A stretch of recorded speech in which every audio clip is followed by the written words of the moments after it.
Good morning, Mr. Chair, members of the board. My name is Steve Miller and I serve the district as the Chief of the Bureau of Land Resources. And I'm going to give you an update on the wildfire situation for the district. The picture you see there we took obviously from Channel 6 news feed, which shows one of the district's bulldozers and Jeremy Johnson operating that bulldozer in front of a wildfire on Hal Scott. And the reason the banner says the homeowners are concerned is because Hal Scott is nested in amongst several subdivisions. And so there were a fair amount of people paying attention to that wildfire. Currently, within the state, there are 106 active wildfires, meaning fires that actually are still burning. 27 of those are over 100 acres. This morning, the governor issued an executive order declaring a state of emergency with wildfires, which frees up resources across the state. And this week, coincidentally, is Florida's Wildfire Awareness Week, so this was an appropriate time to give the update. Several reasons for the reason wildfires are getting so much attention this year.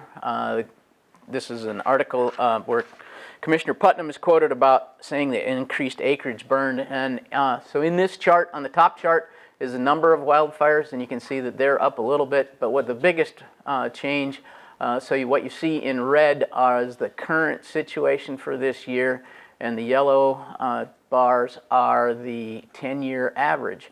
So you can see statewide the acreage is up. In fact, if I updated that this morning, we'd be closer to a little over 70,000 acres so far this calendar year. District wildfires are also up, and then I wanted to contrast, I wanted to put in there the prescribed fire box, so that's the ones over on the far right. And the reason we did that, Christine talked about long-term forecasts, and for us one of the biggest long-term forecasts is the El Nino-La Nina cycle, and they predicted as early as last fall that we were in for a drier than normal spring. And so we stepped up prescribed burning early in the season because we thought we might not have those opportunities later in the season, and that was proven to be true. Also, you're seeing a fair amount of media attention and public concern for wildfires because the outlook for the next few months is projected to be for high potential for wildfires. And this is a chart that shows wildfires as far as number of fires and acres burned by month of the year. And if you look back in April, we really haven't reached the peak time yet.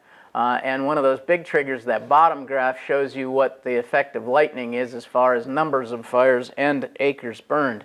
And so the concern is if we've already got a very active wildfire season and we're about to head into our traditional season, things are likely to get worse before they get better. Throughout the state, there are several counties have already instituted burn bans. 4 of those are within the district. They include Nassau, Seminole, Osceola, and Okeechobee counties. These are the resources we have to respond when the wildfire situation occurs on district land. We have 24 primary personnel. Those are people who work in the Bureau of Land Resources and traditionally respond to prescribed burns but have the skill set. There are also 34 people elsewhere within the district who have chosen to get the training and the skill set, and we sort of refer to them as our militia and can call upon them when needed. To give you just a little sort of synopsis of how things work for us, this is part of Three Forks. The fire was earlier in February and it was started along the river. And that's sort of the way we found it Wednesday night. And that's what it looked like from the levee system. This was the plan to burn out that blue box using existing levees and canals. And it was bumping into one of those canals. We had personnel positioned to try and catch it as it came across, but it climbed up some cabbage palm trees, threw embers across yet another canal, and caused us to enlarge the box to the orange box, which you see. We used aircraft to burn out that box to secure it, and the specific concern was that at this time it was burning with a 20-mile-an-hour wind behind it and 30% relative humidity towards the city of Palm Bay. So we had excellent cooperation from Palm Bay Fire Rescue and Brevard County because we were going to try and keep it out there in the marsh system rather than letting it getting anywhere near those homes. This is from the Tom Lawton wreck pad from the aircraft we were using to secure it. But that only secured the one side. We still had action. So this was the box we hoped to contain it to when we got back out there on Friday. And we were using the Marsh Master to use on a dry airboat trail to try and secure it. but it hopped across that dry airboat trail, and we ended up going to this box, which is a little over almost 5,500 acres. And that's how we were igniting it, to secure it off of those canals to try and keep it in that box. This is the view from the fire tower lookout in Holapaw, over 20 miles away, of the effort to contain that fire. Another similar example was earlier in, or later in March. It was just down the road at Seminole Ranch. Again, it was ignited off the river channel. And we brought in specific equipment to work in the marsh, the Marshmaster. We partnered with our other agencies who brought in additional equipment. This is burning off of a common boundary with the U.S. Fish and Wildlife Service. We had airboats on site to try and catch it if it was coming across the channels within the river. That area has braided channels, and to communicate with the public, because we ended up closing the boat ramp at Hatbill while we dealt with that. Coincidentally, we had a fire again there on Sunday.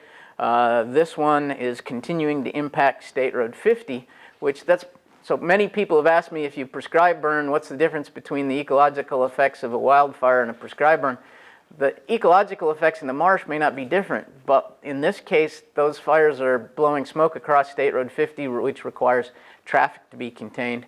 The east side, the right side of that photograph shows you the radar image from that wildfire earlier at Seminole Ranch. Cooperation has been the key. On that fire at Seminole Ranch, we had U.S. Fish and Wildlife Service, Florida Forest Service, Brevard County Fire Rescue, Orange County Fire Rescue, and FHP, all on site assisting with it. And we partnered up to work together to make, as the general pointed out, to make sure we had wingmen, or wingwomen. And cooperation is reciprocal. Not only do folks assist us on district land, but we reciprocate and assist them. The image over in the lower right was our personnel were out assisting forestry with mopping up a wildfire when another one broke out, and our people were the closest units. We were unable to save the vehicle, but we were able to protect the structure behind it. Now, this is the end of the presentation, but this is not the end of fire season. I anticipate that it will continue on through June whenever seasonal rainfall begins. But that transition point, when we start to get thunderstorms that have lightning but may not be bringing a lot of rain, will actually increase our risk. And if I'm looking for good news, a friend of mine who's a fire weather forecaster for the National Weather Service said, so far this year, everything seems to be about a month ahead of schedule. And so he has a glimmer of hope that the summer thunderstorm season might appear 1 month early and help bring this to an end.